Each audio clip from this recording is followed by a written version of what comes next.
This episode is brought to you by freedadcourse.com. You are always one conversation away from changing your life, and the power of hello is something that I subscribe to every single day, and I'm always saying hello to new people everywhere I go. Increasing your opportunity, increasing your connection, and getting access to the solutions to the problems that you are facing, whether you're on active duty or just beginning your veteran transition, or even transitioning out for 20 years. On the other side of hello are the solutions that you're looking for. Again, head on over to freedadcourse.com. Get your 5-episode audio course to create more connection, create more friendships, and get back to living the life that you're trying to design. Dory 1, this is Fire Team Delta. Dad's coming home. Welcome to the Military Veteran Dad Podcast, where it is our mission to bring every dad home. I am your host, Ben Killoy. I'm a United States Marine veteran, husband, and a father. We will bring authentic conversations to inspire action in your life so we can close the gap between the dad you are today and the dad you want to be tomorrow. This is the Military Veteran Dad Podcast. Today on the show, we have Steven Kuhn. Steven is a decorated United States Army combat veteran, speaker, author, consultant, who helps individuals dramatically improve the quality of their life, their consistent, conscious, and application of honesty, integrity, and transparency. Steven lives in Hungary, his home choice after trying out 9 countries before over the last 30 years, and consults individuals and companies and organizations. Steven, thanks for coming on the show. My pleasure, Ben. Thank you so much for having me. It's a great honor to get to have you on my show. I've watched you for over the last year, all on your live videos. Well, I have to say, you're just building up your personality online as well. I see that. But we met in Orlando. We hit it off. So I appreciate that, the invitation. Of course, more than happy. Can you describe a little bit what your family looks like right now and any gaps in that intro?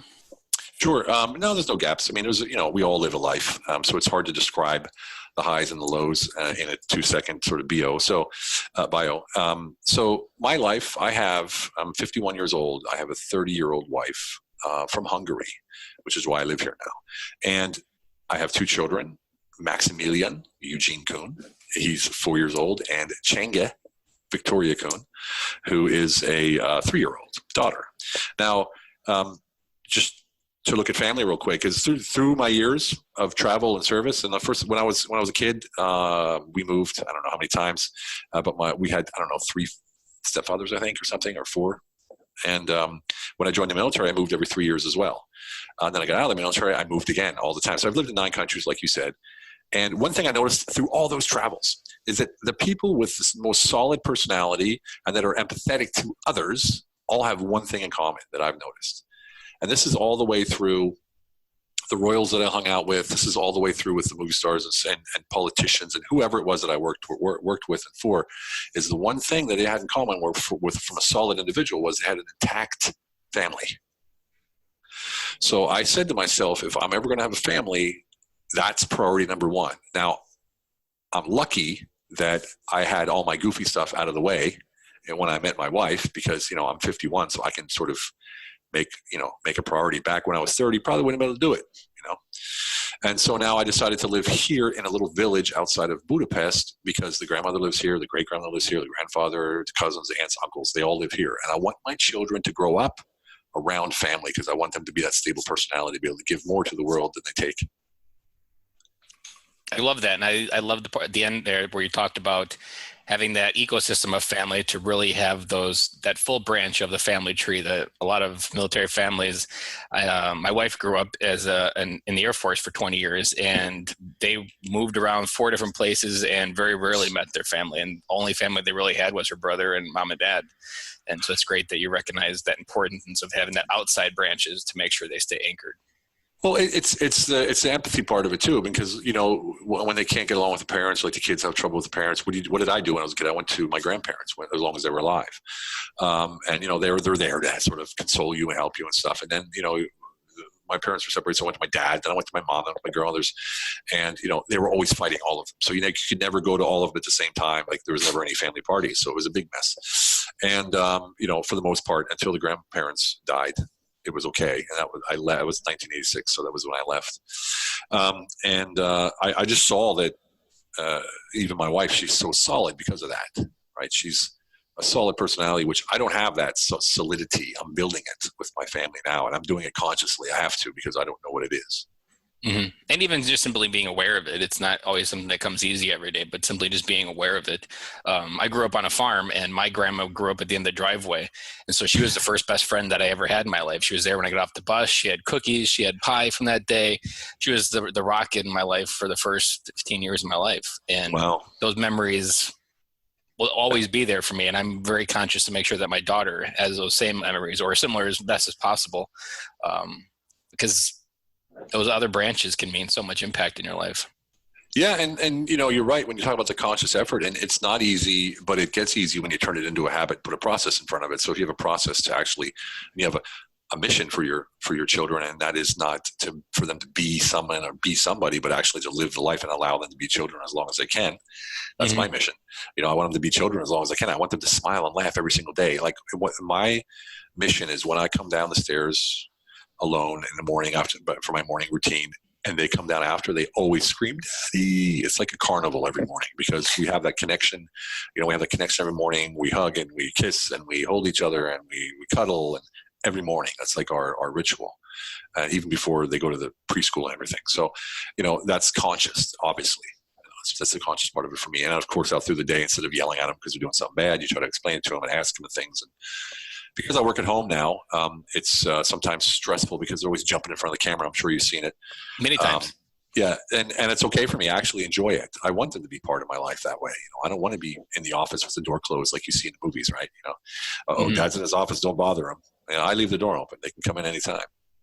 And the Steven Kuhn that I know wants that honesty part to show that he is a dad, and for him to hide the most important part of his life wouldn't be true to himself either. Exactly. You got it. You nailed it right there. When I say the words "come home," Steven, what does it mean to you? To me personally, it means coming back to myself and not losing sight of who I actually am and what my mission in life, what my core responsibilities are, and why I do what I do. What does it mean when you come home to your kids? Well, it's funny you say that, because up until October last year, I traveled 4 days a week, right, for 20 years. Okay, I've only been married for, with this wife now for 8 years, with my wife now for 8 years. So she didn't know the other years, but that's all she knew, and it's all my children knew. So last year, October, I said, I'm done, because I came home one time and the kids were speaking sort of like a grown-up almost. And I was like, when did you start speaking? And I said, wow, I'm done. So I decided to stay home and start an online business. I had no idea what I was going to do. I literally stayed home.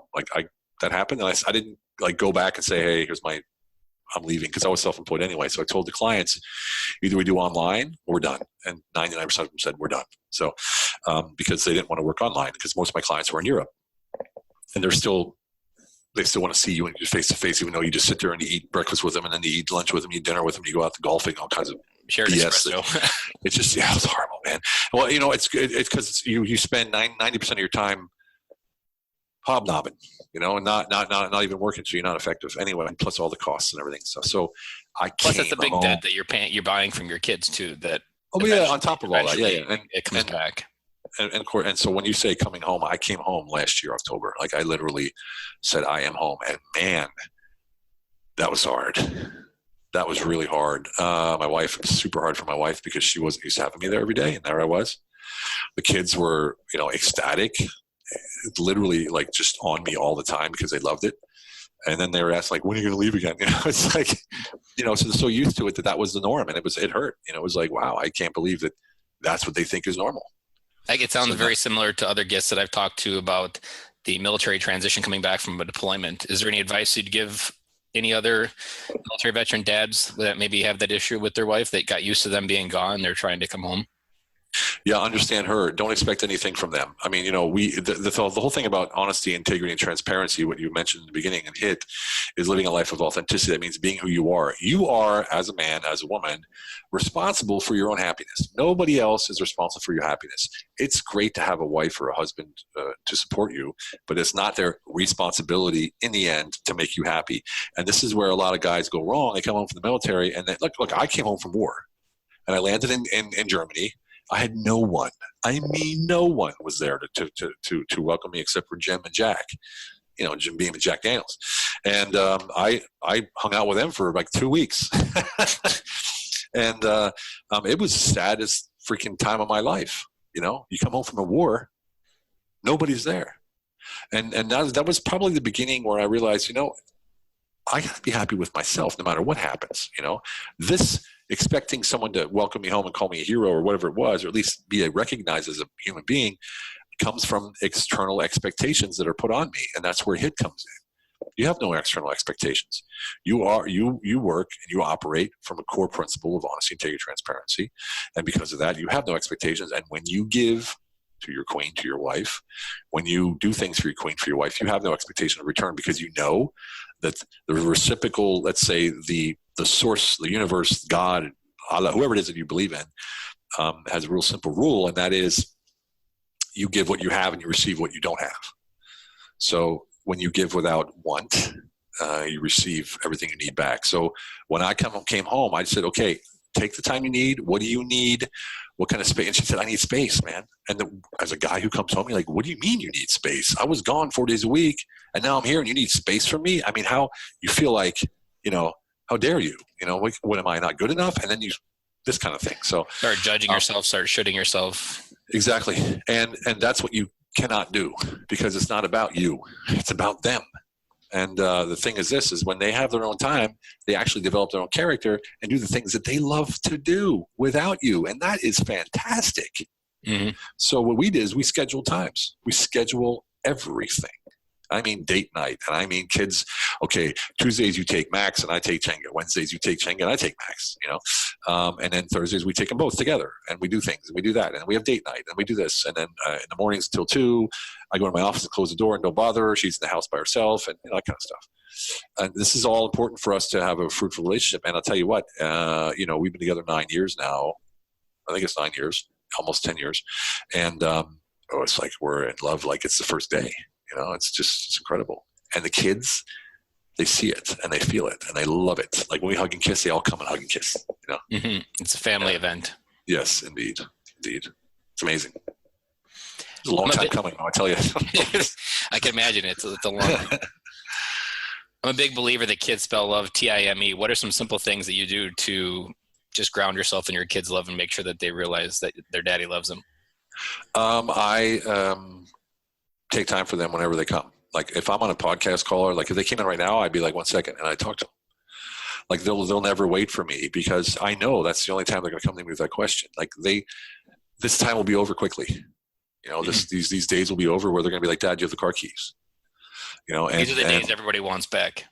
Right, exactly. And I know that. And that you're preaching that is awesome, because I hope people understand that how important that is. I think back to my life where I didn't have dad, and my dad I saw on Sundays. I was pre-programmed, and he was preoccupied with his new girlfriend and that kind of stuff. So, and you're sent outside to play for 8 hours, and it's like, why am I here to visit my dad if I got to play outside for 8 hours?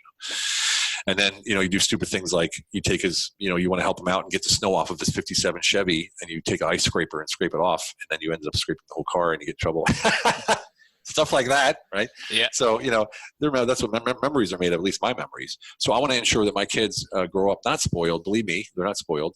They got 3 gifts each for Christmas, for instance. Like we don't do that. We don't play that game, and value is there. My wife is amazing at making sure that they take time with each other, that we have time with each other, that she's with them, and that we have board games and puzzles, and like real time together. We spend a lot of time. I spend more time with them than anybody else. Like, and that's rare as a father. Most people are out of the house working, doing this, sleeping, and that. I'm with my kids and my wife all the day. When I was trying to create my business over the last 2 years, and even now with this podcast and trying to get it ready to launch, I've always been very conscientious that whatever I build is not going to come at the cost of my family or my kids, because I'm not going to build something that makes me a stranger from the people I'm trying to build it for. Exactly. And the hustle part of the hustle mentality is always you hear that out there. I'm like, I'm just not willing to hustle for my family time. It's the most valuable thing for me. Hustle stands for hustle and grind. They're just cool words to make you feel good about working way too much. Yeah. To prove that it's the right thing to do. If you're an entrepreneur and you can't get what you have to get done in 4 days a week, maybe you got to look at your business model or delegate something. Because like I instituted the 4-day work week 15 years ago. And when I was a consultant, like on the road, I worked 4 days a week. I always came home on Thursday nights, period. And now I do maybe 3.5 days a week. And it's not even, it's like 4 to 6 hour days, if that. And I take a nap during the day too. So, I mean, and I'm making more money than ever before. And it's because I prioritized the things that mean something to me. So when I work, I know why I'm doing it. And I know that I have, 4 hours until the kids come home, and I'm not going to be like, I'll do it later. No, I'm going to do it now. So that when the kids come home, I'm with them. Yeah, my day job a few years back, I was always at 4 o'clock would come in and be like, oh man, I got to stay late. Got to get those emails out. And then eventually I realized these were all just BS excuses for things that I did for far too long during the day.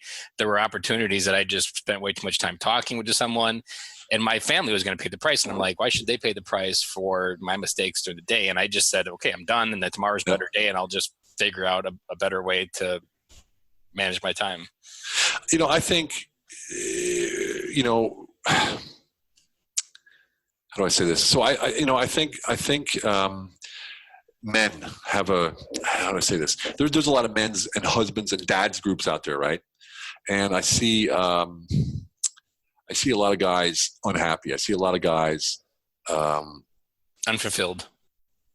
Yeah, but not how do I say it? Not the man of the house, if you know what I mean. Mm-hmm. Like they've resigned, sort of.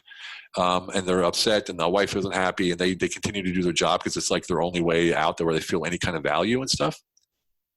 And for me, that means that for me as a guy, I see myself as a provider. I'm fortunate enough to live in a foreign country in Eastern Europe where women say, "You're the man.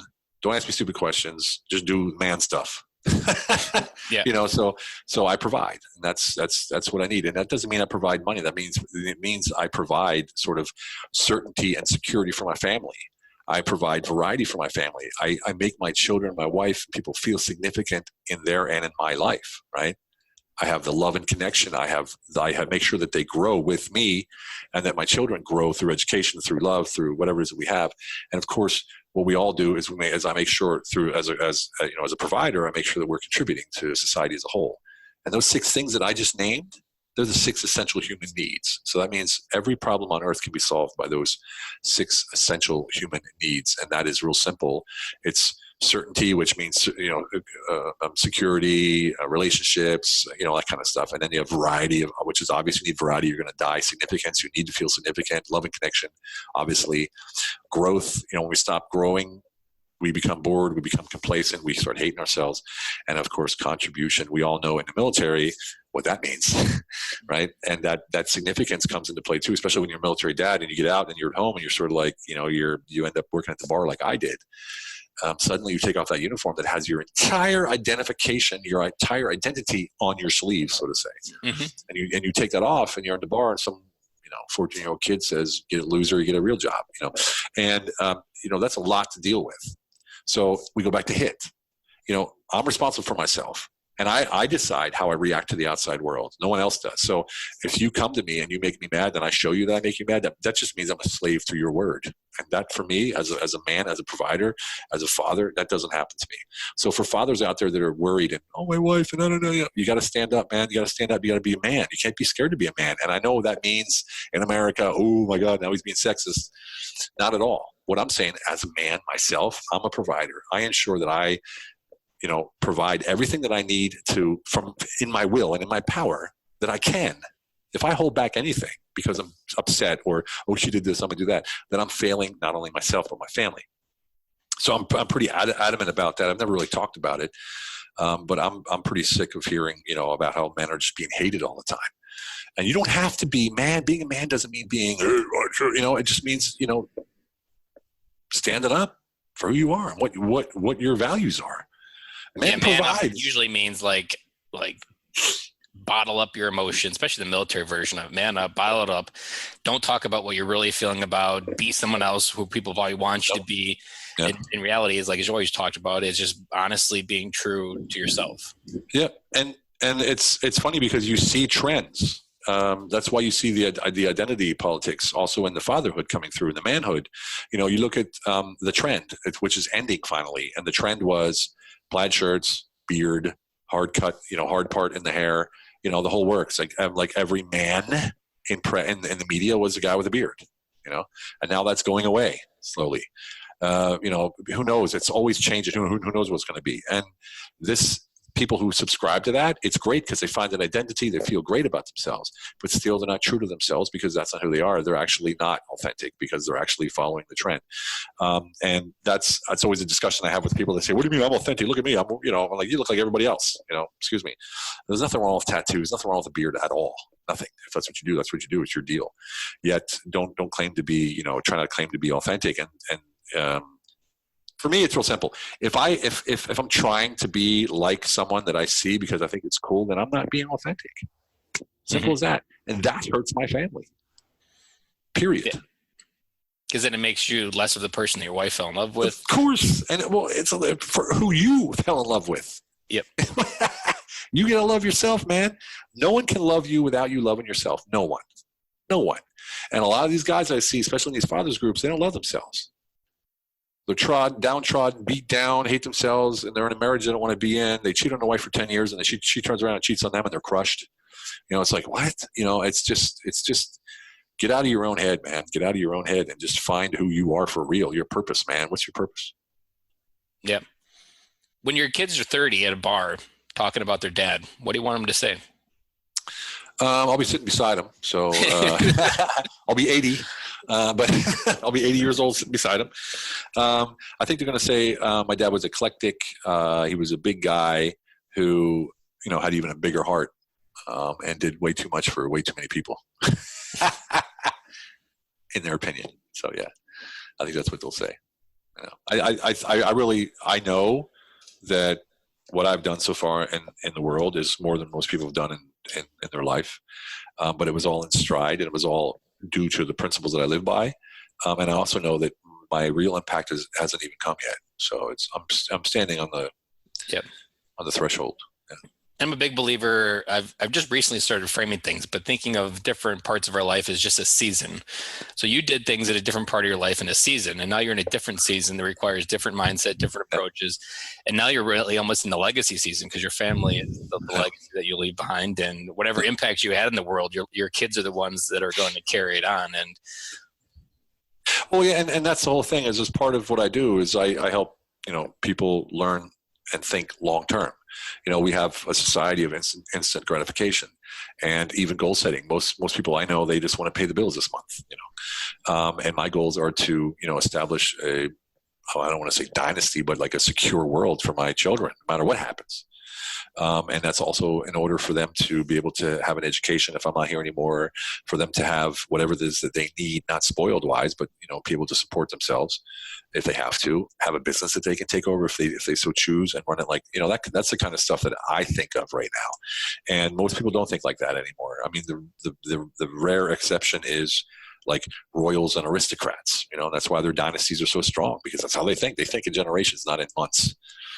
And so that's how I'm beginning to think, and that's how I'm planning, and that's why suddenly when I'm teaching a class now called The Last Goal Setting Course You'll Ever Need, and we teach about that. So we set goals for 30 years, and that's just blowing people's minds. But when you tell them that, but when you start setting goals for 30 years, you're going to have 3, 4, 1,000 goals in front of you, and people are like, how can you possibly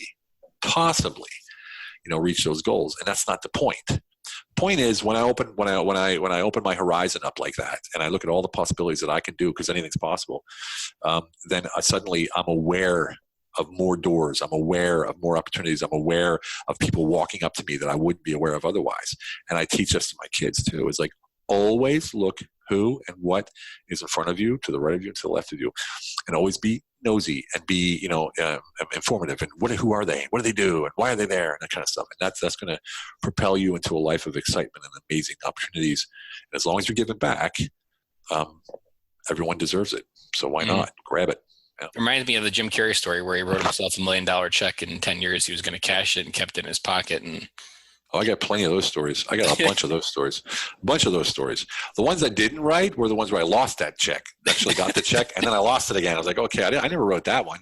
That one never happened. But I learned about it. Exactly, yeah. But I learned about that, and what that was is the same thing I was talking about is we set goals, right? And we reach them, then we don't have a goal anymore. And we think, okay, cool. And then your mindset changes. You make the $1 million. The next thing you know, all you want to do is hold on to that $1 million. So you're not in the abundance mindset anymore. You're in the scarcity mindset. And when you're in my scarcity mindset, everything disappears. And I did that twice, so I know exactly what I'm talking about.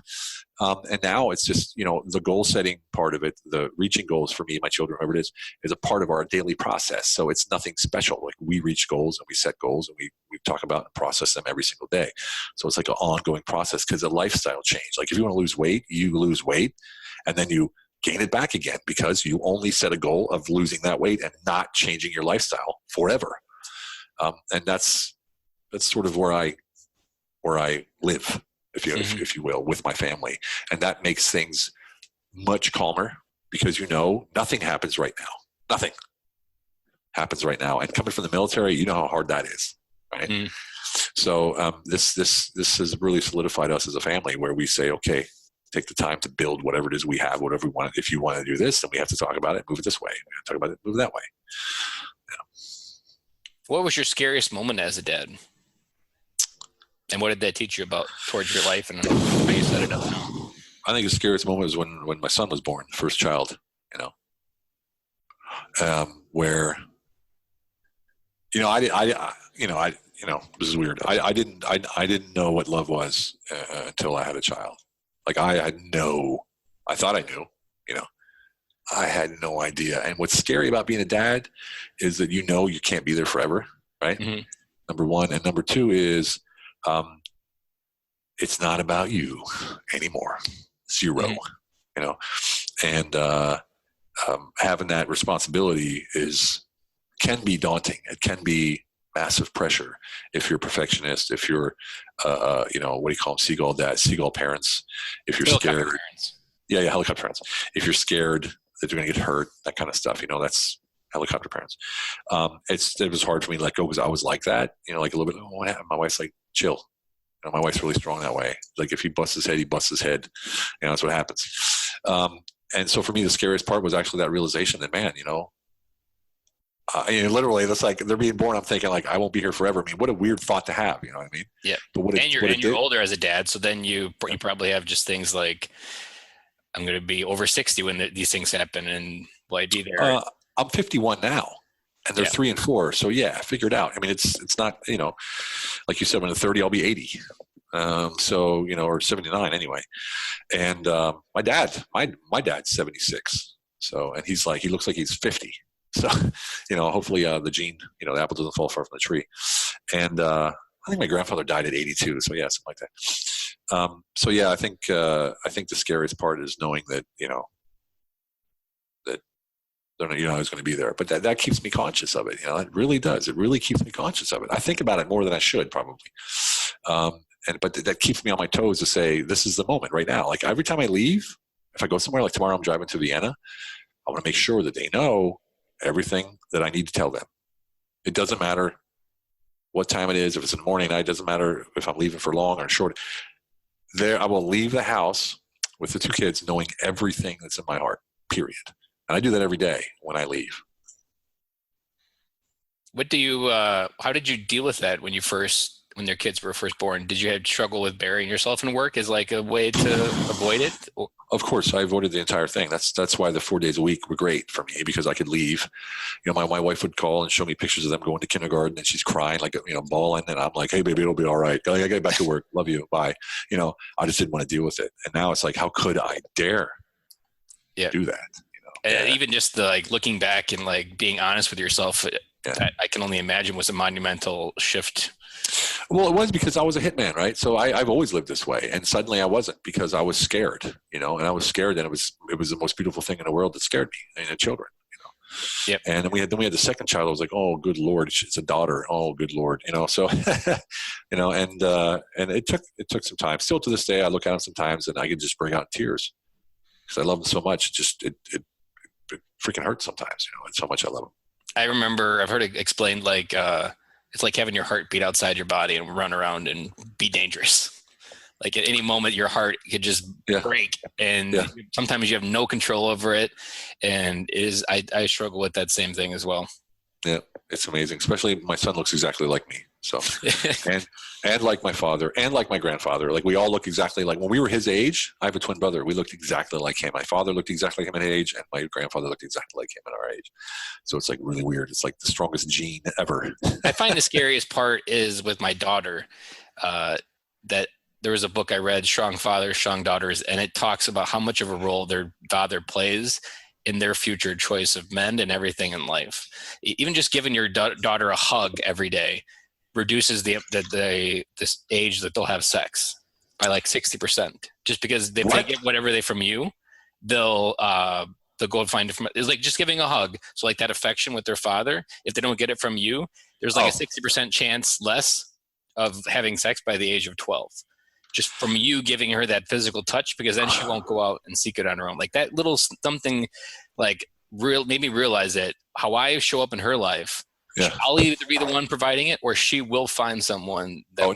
I'm all over her. Like we hug as much as possible. Like I can't hug him enough. I don't spoil him that way, but at least I don't think I am. My wife says I do a little bit. My wife says I do a little bit. But I'm this. I mean, she's a stern one. Like typically throughout the day. But when it gets hard on hard, I'm the tough one. I'm like, all right, enough. Boom. But I don't. This is where the difference is I don't get mad. Because I know what I'm doing, right? I'm not mad. I'm saying stop now. It's enough. So I don't get mad. So occasionally I'll get mad, but it's very rare. But I don't stay mad. Like it's 10 seconds and I'm okay. Yeah, just like a kid, they could get mad, but 3 seconds later, they're giving you out and you're like, I love you. But my wife's a little different in that case. She gets mad, she stays mad for a little bit, And I'm like, baby, why?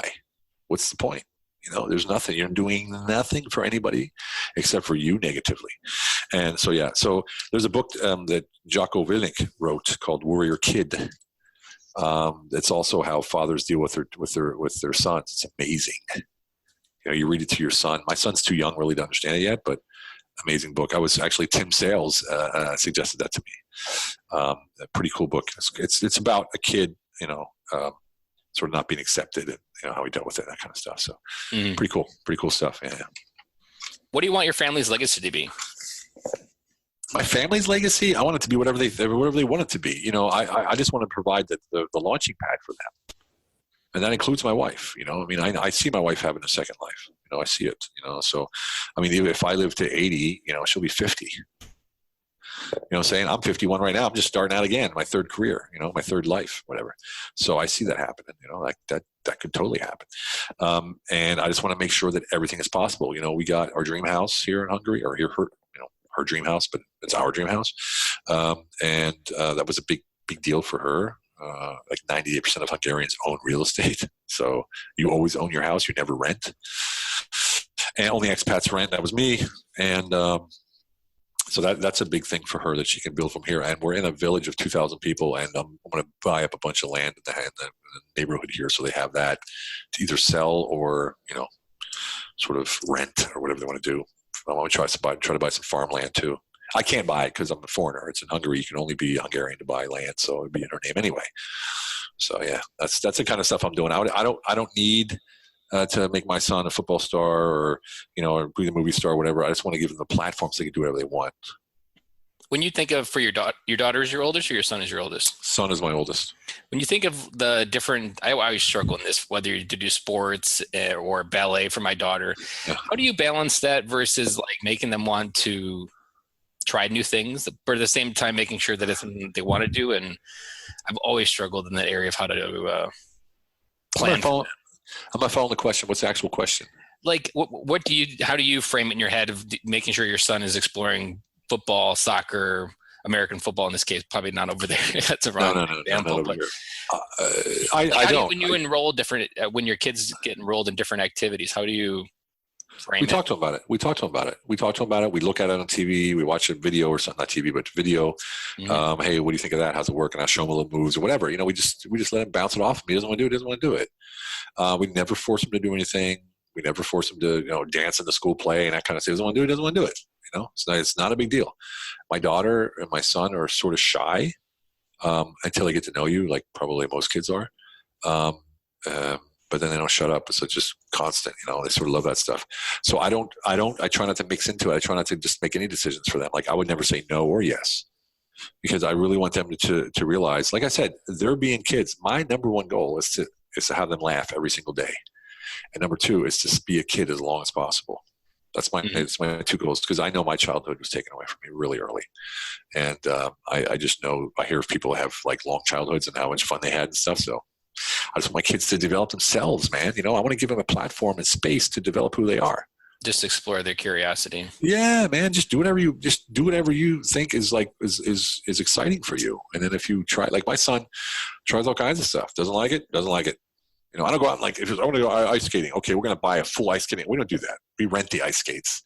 Yeah. All right, give it a shot. No, you don't like it? Okay, good. Let's go. My daughter loves ice skating. It's one of our favorite things. It's one of my My son likes horseback riding. For instance. So yeah. And my daughter, she hasn't gotten that far yet to really like anything. Do you like horseback riding? I did back in the day, but my spine is all messed up now. I can't do the jolting anymore. Yeah. So yeah, it's funny because over here, in their preschool, they had horse riding every Thursday. And then in winter, they had ice skating every Thursday. They have military day, they have Independence Day, and they dress up and they make little military hats like they did in the 1800s, and they wear these Hungarian stuff.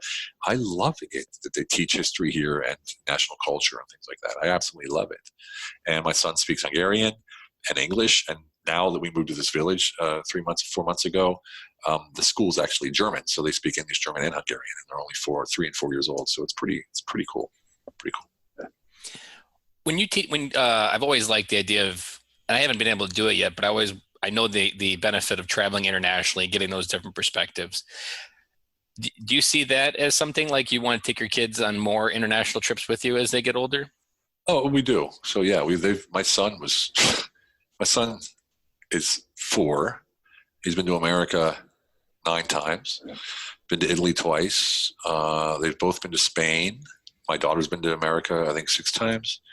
Been to the UK. Yeah, we take him everywhere. Take him everywhere, man. And it's funny because like we went to Italy and my son's like, pizza, and he's like, just grab this big ass pizza. I was like, how do you know? Because we don't eat pizza. Like, how did you even know? I mean, it's crazy. We don't watch TV either, except for certain programs. So we don't do mindless zapping. We don't zap at all. 0. So it's funny how sometimes they just adapt immediately. Like you're in the same, like you're down the street, you don't even notice. It's funny how, they remember like from their young childhood still today, things will pop out. Like, hey daddy, where's the pizza that we had yesterday? And you're like, yesterday? Like when?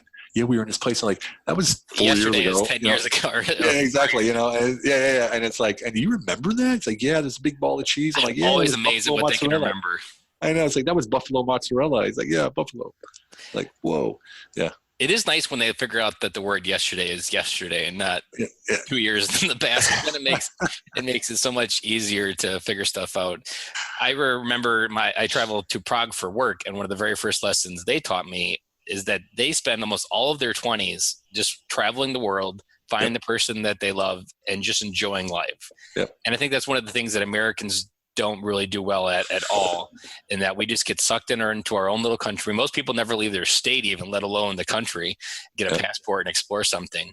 But that true, just seeing the world through a different set of eyes adds so much unmeasurable, intangible benefit to just choosing what you want to do with your life, knowing who you are, getting in touch with who you are. It's something that I definitely want to make sure that I figure out how to incorporate in my life. And depth, man. Depth. Yes. And what would drive me nuts when I worked in Berlin in the bar scene, right? So I had my own bars and stuff in Berlin, and I worked at the Hard Rock Cafe too. Before that, you'd see the Americans come there and they would go to the Hard Rock Cafe. I'm like, what the hell are you doing in the Hard Rock Cafe? You're in Germany, man. Go eat some sausage and Haxa, they call it, and it was funny how they travel and they still do the American things. Like I go to the Marriott here in Budapest on Sundays and they have the Viking cruise. It's like a river cruise for older people. It's all Americans. They're all eating at the Marriott, eating American breakfast. Like, my coworkers would always go to the TGI Fridays in Prague. Yeah. We're in Prague. Why would you go to TGI Fridays? I know. Crazy. That's because they know. Everyone has their choice. Everybody's familiarity. There's only 19% of Americans even have passports or something like that. So I can't even, like, I've had my passport stocked up twice because I have so many stamps in there. I mean, this year alone, Egypt, Morocco, every European country, basically England, Spain. I mean, I don't even know. I went so many places. I went America 4 times in the last 5 months. So yeah, it's just, traveling around like crazy. But I haven't started bringing them on speaking gigs yet or on business gigs yet because I can never tell what's going to happen. I don't know how long I'm going to be out, that kind of stuff. Yeah. But I will start doing that once I get to a certain point that I'm going to start having a tutor and we're going to travel together. So if I speak in Australia, and I speak twice, I'll make it 2 weeks and we'll stay there for 2 weeks, speak for 2 days, and then have the rest 2 weeks to travel and have a tutor there to teach kids. And then if I don't know, go to China, then we'll do the same thing there. So that's sort of how I envision it happening once I get to that point. If that's the route I still want to go by then, who knows? Because I feel like it's changing. Because my online presence and my online businesses are going so well that I might not even want to travel. Yeah, you may find that you can just be dad and still be exactly, and a different season of life, maybe when they're in their teenage years, when they would also exponentially have fun just being teenagers in foreign countries. Yeah, and it's funny. I like that. Yeah, exactly. I like the different seasons, but some people might not realize that I changed my life completely, like 3 times, like completely. Languages, countries, people, relationships. Completely changed, like jumped from military to a civilian in Germany, didn't speak the language, right? And just had no clue what the hell I was doing. And I did it. I came out on top, wrote a bestseller, and did TV, all kinds of stuff, and news anchor, did MTV, all kinds of stuff. And then I did it again in Hungary. I just left Germany and came to Hungary, didn't speak the language, still don't speak it as great as I speak German. And my life in Germany was hanging out with the royals, working with politicians, European parliament members, German parliament members, other world leaders, Mick Jagger, Andrea Bocelli, Olivia Newton-John, working with all these people. And here I'm just an online dude living in a village. And it's like completely different life. Not even, like my wife can't even imagine that I did those things that I did.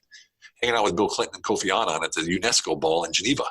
Mm-hmm. That was my old life. And people are like, how could you leave that? I'm like, because it was all fake. Meant nothing.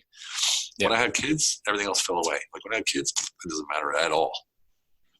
I've heard it said that Billy Graham, when he said that he's talked to stadiums of 60,000 people, and he would have had a bigger impact on the world if he spent that time with his kids. Amen. We can get caught up in the Hollywood that you need to be associated, or you need to even just be associated at all, or people need to know you in order for you to have value. That's where you go back to, that you're essentially living someone else's life.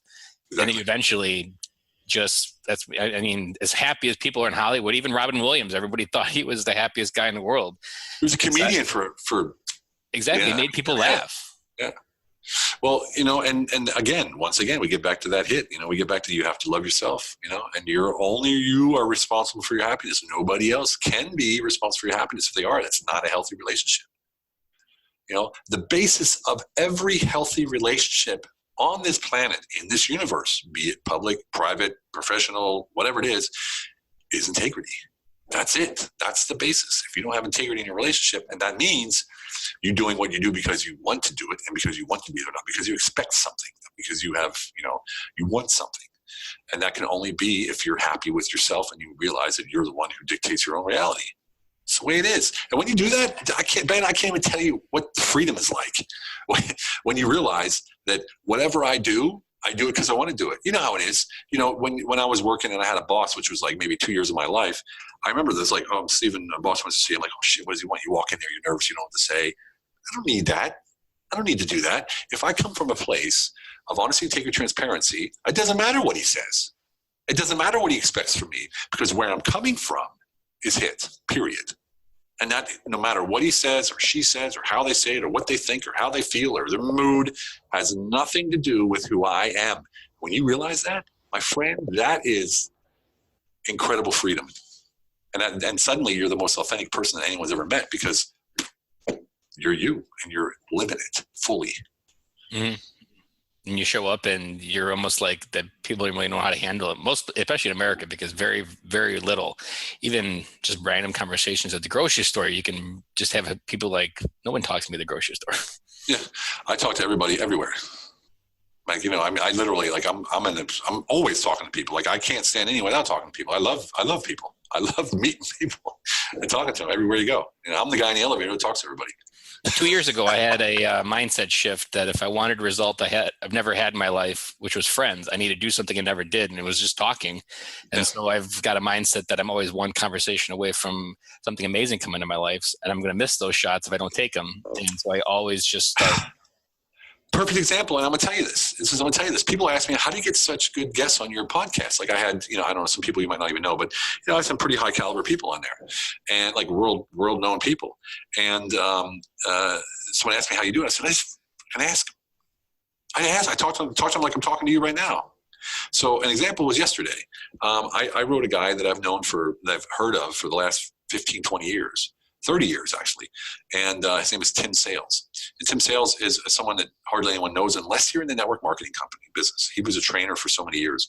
And he made, you know, he was back in the 90s after he was a Navy diver. He got out and within 5 years, he was making $150K a month. And, you know, he ended up making a training company on how to, you know, work network marketing. And his book last year was downloaded 44 million times. No one even knows who he is. And perfect example. I called him up, or I wrote him a mail and said, I want to have him on my podcast, you know? And yesterday we had a preliminary talk, a pre-talk for the podcast. It was supposed to be 15 minutes. It was 3 hours. And he said, Steven, I feel like I have a friend.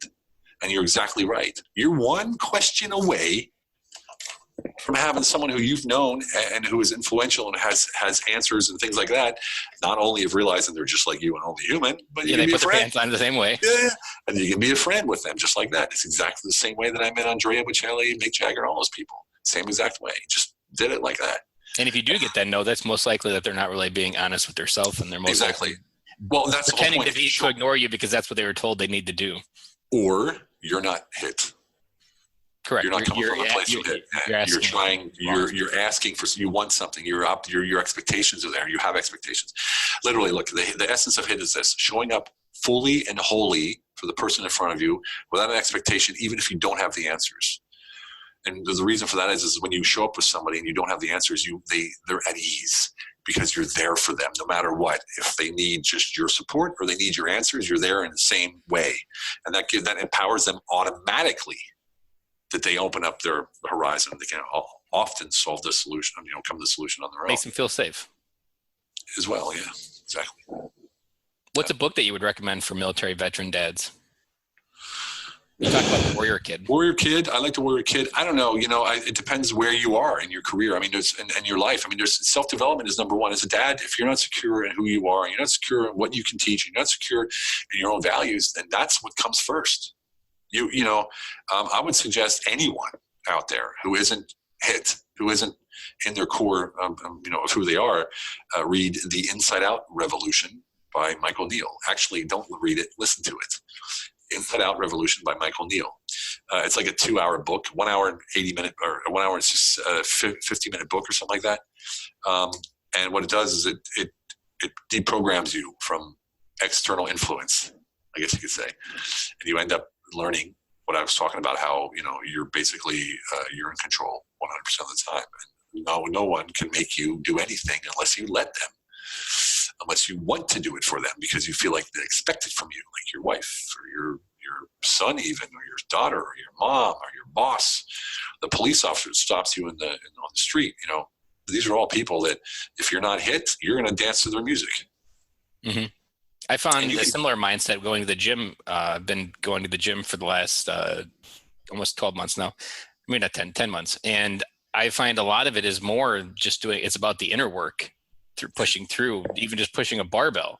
Like that pushes through more nonsense self-talk in my head. And more, to me, going to the gym is more about the inner work than looking good on the outside. And I think everybody gets lost on the outside, which is why they quit the gym routines. But I find so many just garbage pushed out of my head by pushing through lifting weights. The gym is where I get my inspiration. That's where I get my inspiration every day. I mean, I literally sing out loud in the gym. It gets somebody's nerves. But I'm literally the guy that's just bouncing around, shaking everybody's hand, giving them high fives. And I'm in such an amazing mood every morning because I get up, I do my magic morning routine. I meet my kids and my wife. We kiss and whatever we do, and then I take off to the gym. They go to school. I go to the gym with my wife typically.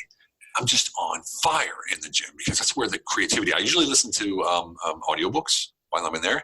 So I'm like, oh yeah, yeah, and I'm pumping. I'm like, yeah, and I'm just letting it out, and I'm always giving advice and helping people out and that kind of stuff. And I think that I've been training since I was 13, so almost 14, and so it's not even a habit. It's like eating.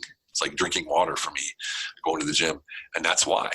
Because it's the hormone release, it's the endorphins, it's that what you said, breaking through. If you're in a bad mood, go to the gym. Yeah, it'll push you through, and I've done that many times. If you're depressed, go to the gym. If you're tired, go to the gym. It's just or whatever fitness you desire. But yeah, the gym is huge for me. Huge. I mean, that's where I got the idea for the less goal setting course you'll ever need. I was there. I was like, oh, well, I have a partner who's a Green Beret veteran, Lane Balone. And I called him like, dude, we got to do this. Oh my God, it's perfect. He's like, oh yeah, we're on it. Boom. And we started. 4 weeks later, the course started. We had 50 people who joined. And we started. It's first class, changed lives already. So I can't wait for the next 7 classes. I have a similar where the best Facebook posts that I come up with are at the gym. And one of them was just the rowing machine. I did one yesterday with the rowing machine. I was like, I just learned 2 life goals, improved it with the rowing machine. You set a target, you hit it with consistent action and daily investment, you're going to get there.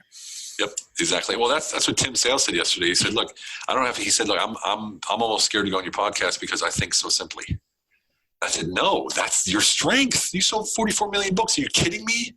And I said, and he said, look, I can make anybody a millionaire if they just train and actually do the work. He said he made like 56 millionaires last year. He said, just train and do the work. That's all you need. Don't think about it. Don't analyze it. Just train it until you can't do it wrong. Mm-hmm. That is just a natural habit. You can't do it wrong. I like that when it's consciously stated, you can't do it wrong. When you say it's natural, that's different than saying you can't do it wrong. It's the same thing as I say, I dictate my own reality. Or if I say the universe can never say no, because it can't. 2 different sayings means the same thing, but one's more powerful than the other one. I always like to choose the powerful words for myself because I remember real simple things like that for myself. Yeah.